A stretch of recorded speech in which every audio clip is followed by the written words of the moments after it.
05. Clan Preparations. I arrived at the Commerce Guild and went straight inside. The interior layout felt similar to the Adventurers Guild, but as expected, the only people inside were merchants and those who appeared to be their attendants. The left and right walls of the guild were completely covered with pieces of paper. Everyone was staring at them with serious expressions. At the top of the right wall was a large sign that read, "For sale," and on the left wall was a sign that read, "Wanted to buy." It seemed to be a bulletin board for trade. Since I wasn't particularly interested in buying or selling, I headed to one of the reception desks at the front. "How may I help you?" "I'm here to register with the guild." "Are you registered with any other guilds?" "Yes, the Adventurers Guild and the Mages Guild." "May I see your guild card, please?" I handed over my guild card as requested. "Alan, Sir Alan, is it? Please wait just a moment." With that, the receptionist took my guild card and disappeared into the back of the guild. What's going on, I wondered. Beats me. After a short while, the receptionist returned. Walking behind her was Miss Karina. I wonder why. "Sir Alan, I'm so glad you came to register right away." "Yes, but why are you here, Miss Karina?" "It's about that renovation matter. You can go now," Karina said to the receptionist. Karina then sat down at the reception desk and the staff member walked off somewhere. "So you work for the Commerce Guild, Miss Karina?" "Oh, no, I don't, but I'll be handling your registration." "I see. It seems Sir Cyrus's habit of mixing business with personal matters is quite extreme." Karina was busy writing something in a ledger. "Sir Alan, would you mind waiting for about 3 minutes?" She then disappeared into the back of the guild again. True to her word, Karina returned in about 3 minutes. She must have used a magic tool to create the guild card. "Thank you for waiting. Here are the guild regulations, and here is your guild card." She handed me 2 guild cards and a piece of paper. "Oh, getting the regulations on paper is nice. I can read them later." As for the guild cards, one was of course my original for the Adventurers and Mages Guilds, and the other was my new Commerce Guild card. Looking it over, the listed details weren't much different from the Adventurers card, but it said, Commerce Guild, A rank. Does the Commerce Guild have ranks? Of course, you can think of the rank as a measure of a merchant's trustworthiness. It's determined by their past transaction history and other factors. For example, for a transaction of a considerable amount, you'd know beforehand that you can trade with a C-rank merchant or higher without any issues or getting scammed. That's very convenient, but I'm A-rank? You are a wealthy man, Sir Alan, and you have the achievement of rescuing Lady Arista. Most importantly, Sir Cyrus will not conduct business directly with anyone below A-rank. So they made me A-rank just so I could do business with Sir Cyrus. I understand. Thank you very much. Is there a registration fee? Normally, it would be 500 guineas, but of course, in your case, Sir Alan, there is no charge. His abuse of authority is astounding. He really does whatever he wants. Sir Alan, what are your plans for the rest of the day? Nothing in particular. Why? Then, shall we go to the blacksmith's workshop? I was told to guide you there as soon as possible. Ah, that would be a great help to me as well. If you don't mind, please lead the way. The rest of the party wanted to see the workshop too, so we all decided to go together. We boarded a carriage parked behind the guild and headed for the workshop, arriving in about 5 minutes. Following behind Karina, we entered the forge. As expected of a blacksmith's workshop, we were immediately enveloped by the loud noise of hammering and intense heat. "Boss, it's too damn loud in here. Let's step outside." Urged by the man who seemed to be the boss, we went back outside. "Sir Alan, this is the workshop's boss, Yoridon." "The name's Yoridon. A pleasure." "I'm Alan. The pleasure is all mine." "Got orders from Sir Cyrus to make whatever you request my top priority. So, what do you need me to make?" "Ah, I'm in the middle of putting the materials together on paper right now. I think I can bring a portion of it tomorrow. Writing it down on paper helps a lot. Well, guess I'll have to wait for tomorrow then. If you don't mind, could you show us around the workshop? I'd like to get some ideas. Yeah, of course. Take a look around as much as you like. With that, Yoridon went back into the workshop. Stop work. Take a break.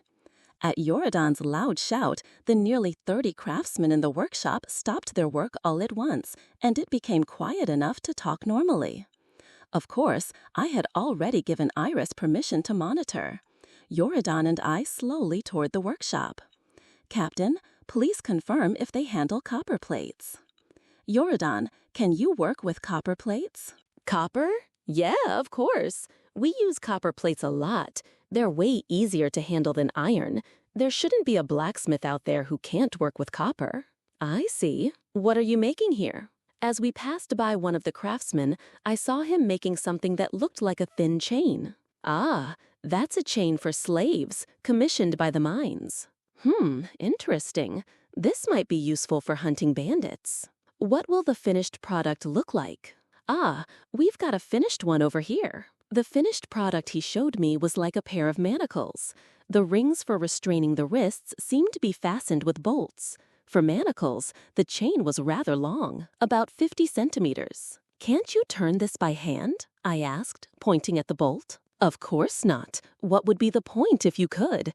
It's made so it's too tough to turn without a special tool. This looks useful. Could you make something that connects several of these with another chain? Ah, you mean for marching slaves, right? We've got those over here. It seems anything I can think of, they've already made. What he showed me was exactly what I had imagined. It was a string of 10 manacles connected at 1-meter intervals, made for the very purpose I intended to use them for. This is great. Can I have you make the same thing for me? Karina, guessing my intended use, nodded in understanding. How many? 10 of them. Oh, and I'd like 5 of the special tools. Might as well get a few extra, better than running out later. The delivery for this batch is in a month, so I can sell you 10 right now. The tools, too. I can just make up for the shortfall by next month. That would be a great help. How much for everything? These restraints are 1,000 guineas each, and the tools are 100 guineas each, so that'll be 10,500 guineas. Can I pay here? Here you go. I thought Sir Cyrus would be the middleman, but it seems that's not the case. I handed him 1 gold coin and 5 silver coins. They're heavy, so let's have the carriage take them to your inn, Karina offered. Thank you, that's a huge help. Iris, was the workshop tour sufficient? Yes, no issues. Well then, Yoridon, I'll bring the documents tomorrow. Got it, I'll be waiting. We loaded the purchased restraints into the carriage and left the workshop. I'm sorry to make you escort us when you're so busy, Mrs. Karina. Not at all. I've been instructed to assist you as much as possible, Sir Alan. Is there anything else you need? Ah, in that case, I'll take you up on your offer. I want to research different kinds of liquor, so I'd like to taste as many types as possible. Do you know a place that sells alcohol? Of course, I'll take you there. Karina guided us to a shop that dealt in liquor, and I was able to get about 15 different kinds. I wouldn't have been able to carry this much without the carriage, so it was a great help. We all pitched in to carry the restraints and the alcohol into the inn. Apparently, the others were going to gather in a room to discuss the furniture they wanted to have Torko make. With Nanam's help, they should have no problem. I'm going to shut myself in my room and design the magic tools. The casings for the magic tools have to be made by Torko, so I want to get the drawings done today. Iris, I want to make a refrigeration magic tool. Design one that considers practicality and cost. How about something like this? A completed image of the magic tool, its blueprints, and the magic circles to be used were displayed in a virtual window. So, by adding insulation to the casing, it has better cold retention than the one Barth used. It seems to be energy efficient. It even has a vegetable crisper, which looks convenient. Ah, speaking of which, I'd like to add a freezing function. Would it be possible to combine magic circles to achieve that? Impossible. There are too few usable magic circle functions. Just as I thought. Still no luck analyzing the meaning of the magic circles? There are far too few samples. In terms of numbers, I'd need at least 3 times the number of known types. I see. You're probably right. In that case, we'll go with this design. Display the dimensional drawings for each part. I began copying the specifications for the parts, which I would need to order from the craftsman, onto paper. After that, while sipping the wine I had bought, I created similar documents for the fire magic tool and the light magic tool. Just as I finished and was taking a break, there was a knock on the door. It was the rest of the party. It seemed they had finished the documents for the furniture they wanted. "We finished the plans, Alan, and we wanted you to take a look," said Sharon. "Sharon is a very good artist, you know," Claria added, for some reason sounding quite proud. I thought it wasn't really necessary for me to look, but everyone was looking at me with expectant eyes. It seemed they also wanted to show off a little. The documents they showed me included a completed image and dimensional drawings of the materials, just like the ones I was making. One was a wardrobe where you could hang clothes on hangers. It also had a shelf at the bottom that looked like it could be used for shoes. The other was a chest of drawers with several small drawers, which looked like they could be used for small items. There was a comment on one of the drawers requesting a lock if possible. It looked quite practical. "This looks very practical. Well done." "We all pitched in with different ideas to decide on the final design," said Sharon. "I think I'll have one of these made for myself too." "You should. Alan, let's go deliver these plans right away," Claria urged, seeming eager to have them made as soon as possible. My own documents were also finished, and it was still only 3 p.m. "All right, let's go." I wrote down the quantity to be made on each document, and we left the inn. Torko's workshop wasn't that far, just a little past the Adventurers Guild. "Hello." As we entered the workshop, filled with the sound of a wooden mallet, Torko noticed us right away. "Oh, it's you guys. What's up?" "Actually, besides the repairs, there's something else we'd like you to make," I said, handing him my documents for the magic tools and the furniture. "This is..." He examined the documents with a serious gaze. After about 5 minutes, he had looked through all of them. "What about the finish?" He was probably talking about applying some kind of coating to the surface. "I'll leave it up to you." "Did you draw this, Alan?" "This part is mine, but she drew that one." Torko's sharp eyes turned to Sharon. "To be this good at your age is impressive. I don't know what Alan's designs are for, but this chest and wardrobe are very well thought out." "Oh, thank you very much," said Sharon. The others who had worked on it with her also looked pleased. "We'd like to add a lock here. Is that possible?" "Yeah, no problem."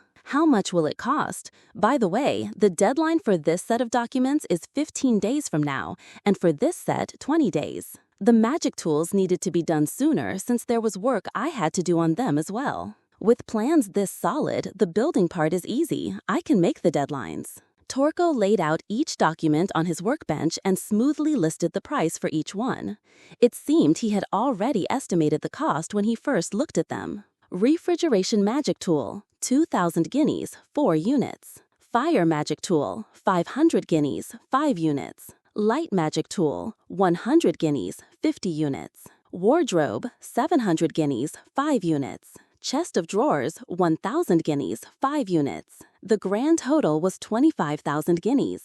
It turned out to be quite a sum. "That'll be 25,000 guineas in total, but if you let me build and sell this wardrobe and chest of drawers to other customers, I'll knock 3,000 guineas off the price." Sharon and the others looked delighted and had no objections, so the total was settled at 22,000 guineas. We left the workshop and headed back to the inn. "By the way, Alan, have the General Orc and the Big Blue Serpents been appraised yet?" "Ah, you're right. I've been so busy I completely forgot about that. Should we stop by the guild?" We decided to stop by the Adventurers Guild and ask at the reception desk.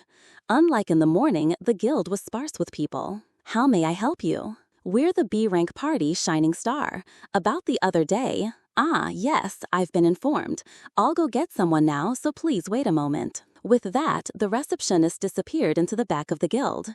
It seemed she had been told to fetch someone if we came. The receptionist returned with Guildmaster Kevin and a male staff member. "You're late. I have something to discuss with you regarding the appraisal. Could you come with me for a moment?" We were led to the same conference room as before. The appraisal value for the General Orc's head and the Big Blue Serpent has been decided.